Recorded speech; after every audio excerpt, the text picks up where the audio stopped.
Good morning. This morning we're going to be making 2-ingredient biscuits that contains self-rising flour and heavy whipping cream. If you do not have self-rising flour, any normal flour will work. All you need to do is add 1.5 teaspoons of baking powder and 1/4 teaspoon of salt to each cup of flour. This is a 2 cup, so to do that I would add 3 teaspoons of baking powder and 1/2 teaspoon of salt. Then we put our whipped cream in.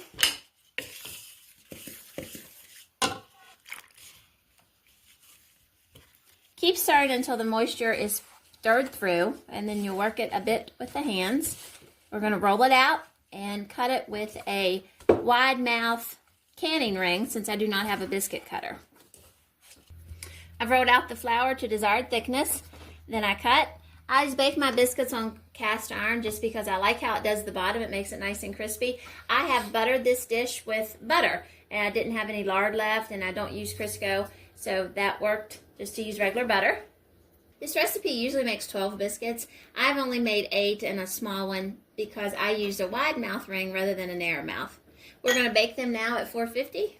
They bake for 12 to 15 minutes. Once they've come out of the oven, you can see the golden brown on the bottom. They're scrumptious and ready to be used with sausage gravy or with jam and butter. Thanks for watching this video. We hope that you learned something. Subscribe to our channel as we're trying to get it to grow. Hit the like button and leave a comment.